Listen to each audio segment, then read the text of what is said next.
Foi aqui que a família real se instalou durante um mês, em 1808, aqui nesse palácio chamado de Rio Branco, que tem sua arquitetura baseada no modelo francês neoclássico. No período que Dom João VI esteve aqui na Bahia, ele fez algumas melhorias para a cidade de Salvador, como a fundação da primeira faculdade de medicina da Bahia e modificações no forte.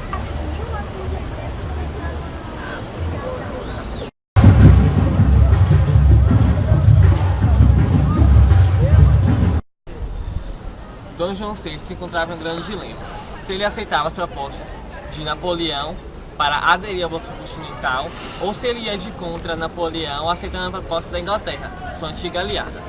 Então, Dom João VI decidiu seguir por sua antiga aliada Inglaterra, não aderindo ao bloqueio continental, e acabou dando um golpe em Napoleão Bonaparte, o grande gênio daquela época. Com a consequência disso, a Inglaterra prometeu para ajudar a família real a fugir para o Brasil, já que ela era a grande potência marítima daquela época. Em consequência disso, o Napoleão Bonaparte, se ele chegasse no Brasil, teria que declarar a abertura dos portos.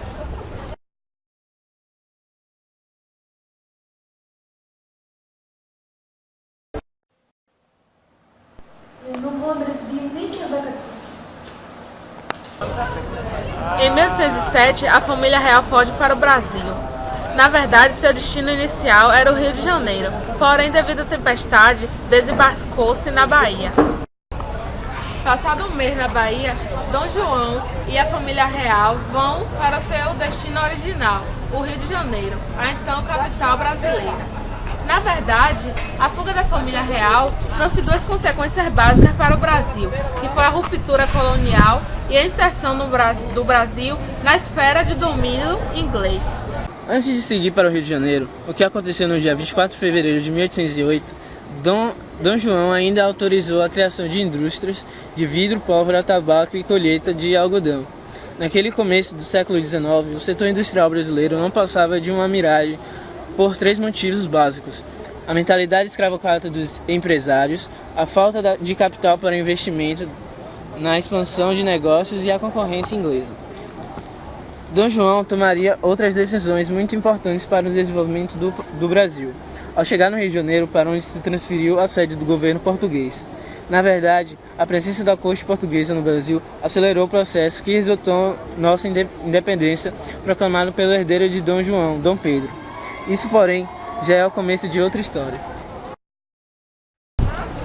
Dom João VI fez diversos investimentos no Rio de Janeiro. Dentre eles estão a criação do Banco do Brasil, a criação do Banco Botânico e a criação da Biblioteca Real.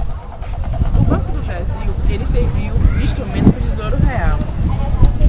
Só que, embora sua finalidade fosse servir de instituição creditícia dos setores de produção, como agricultura, indústria e comércio. O Jardim Botânico, nele ficavam as plantas trazidas para o Brasil para que elas se ambientassem e depois serem mandadas para São Cristóvão, ou ficavam ali mesmo.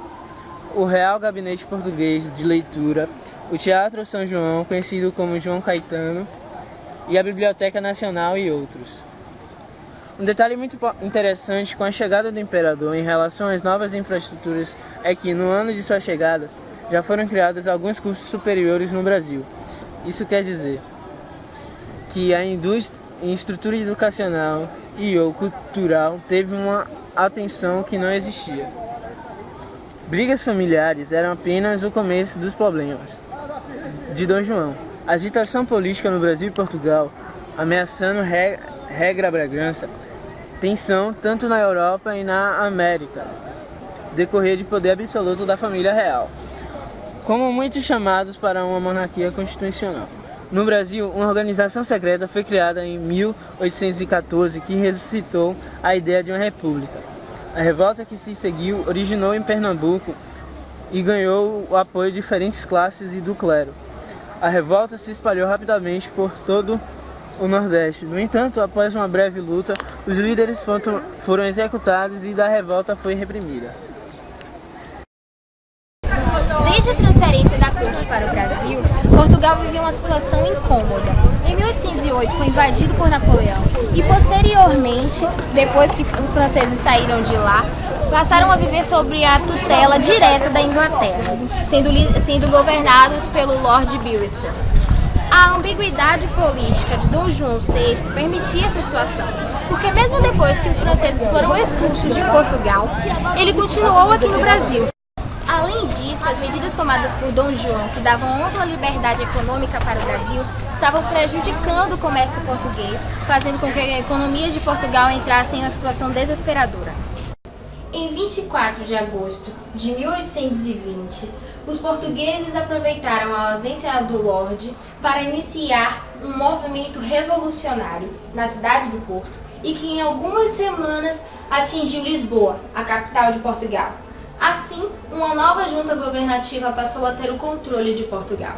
Os portugueses queriam que o Dom João VI voltasse a Portugal e que o Brasil voltasse à condição de colônia e que também o pacto colonial continuasse em vigor.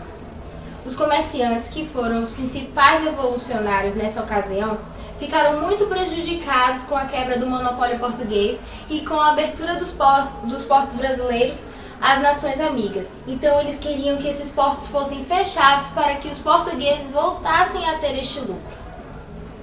Esta ocasião, esta revolução, ficou conhecida como Revolução Liberal do Porto. As primeiras notícias que se teve da Revolução do Porto em Portugal, da Revolução Liberal do Porto, só chegou aqui no Brasil após 2 meses. Mas também quando chegou, o povo brasileiro ele se dividiu. Uns eram a favor da Revolução do Porto, de Portugal, e outros não eram.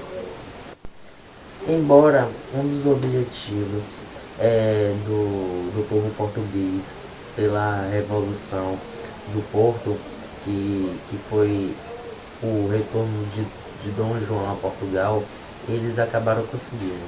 Dom João teve que adotar uma postura conciliatória às cortes portuguesas. Contudo, a radicalização da política do Brasil, o forçaria a jurar fidelidade à nova Constituição Portuguesa. Então, em 26 de abril de 1821, Dom João voltou com sua família real e deixou o seu filho Dom Pedro como príncipe regente no Brasil. Mesmo com a participação de deputados brasileiros, as cortes portuguesas acabaram se inclinando em meio à ambiguidade das propostas para a colonização do Brasil. O ponto de inflexão foi dado em dezembro deste ano, em que as cortes portuguesas exigiam o retorno imediato de Dom Pedro I, em que aí houve uma sucessão de acontecimentos relacionados à independência do Brasil em 7 de setembro de 1822. Nem dos calçados quero com lembrança desse maldito país. Tiro meu último grão dos meus pés.